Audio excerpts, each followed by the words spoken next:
What is EA's biggest sin? Many will probably point to maybe the recent Battlefield 5 debacle. Some, probably most actually, would probably point to the loot boxes found in Battlefront 2. Maybe some would talk about the over-casualization of the gameplay in Star Wars Battlefront 2015 and Battlefield Hardline.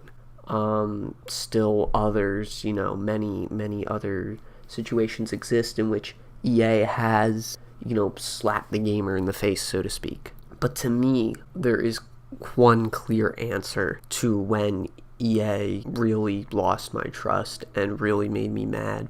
And this had to be with the shutdown of the Battlefield Revive project in October. For those of you who don't know, after GameSpy, the service that ran many servers for older games, the company shut down, a lot of older games lost their servers.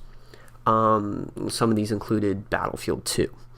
Battlefield 2 is widely considered to be one of the best games in the franchise, and I agree with that. It's definitely would be in my top, so many shooters of all time. I mean, I don't have an official list or anything, but I love Battlefield 2. It's one of my favorites in the franchise. It's a gem, and they shut it down in October, the Revive project. And to me,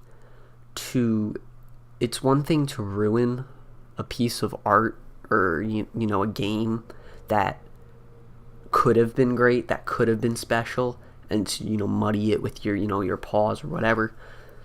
But to take something that is already great and something that many have bought, many have played and loved, and to take that away from us, to ruin a piece of art that already exists, to me that is EA's greatest sin. And I think a lot of this, why it makes me so mad, is I'm a bit different in the way I play my games. I don't really sit down, play it for a month or two, and then I'm done, right? Most people, that's kind of how they play games. They play through the single player ones, they're done, or they play some of the multiplayer for a while and eventually get bored and move on.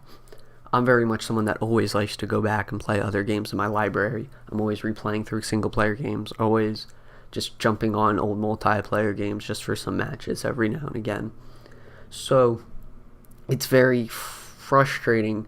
One of my problems with multiplayer games is that lack of trust that it's going to be there, because it's why I love bots so much in multiplayer games. I can sit there and say, all right, this game, Call of Duty, it has bots, so I know I'll be able to play all the game modes, the entire multiplayer suite basically in 30 years from now if I really want to.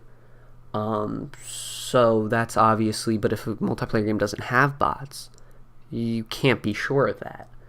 And the biggest question for me is, is their community strong enough where after official servers get shut down and whatnot, is there going to be a strong enough push to keep a game alive?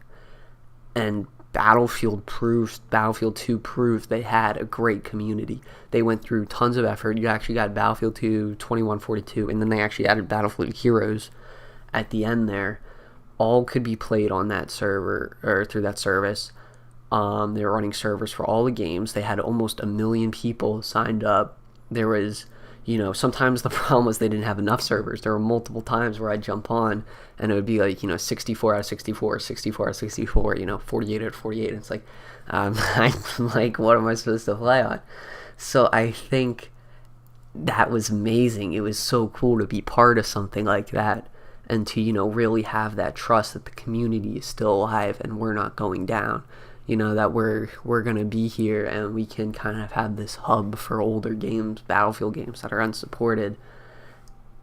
And EA shut it down. And I don't really know what they had to gain from this. And this is the part that makes me even madder, is I don't feel like there was something they could directly gain. In Halo, recently, there was like a Halo 3-ish port on PC. It was called El Dorado.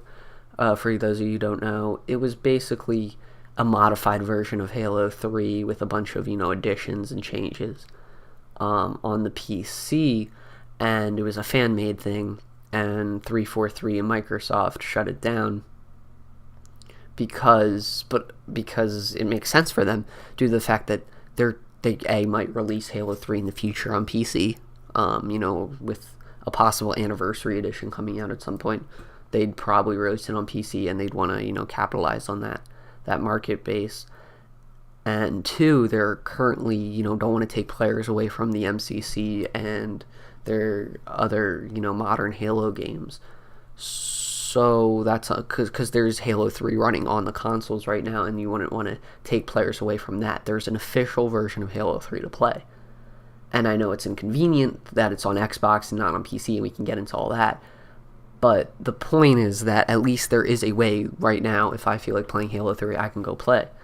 For Battlefield 2, there isn't that option anywhere. There isn't a Battlefield 2 remaster coming out anytime soon, it doesn't look like. EA hasn't really done remasters for many of their games. So it's just so frustrating to have EA, take away something we really want and really loved for no reason.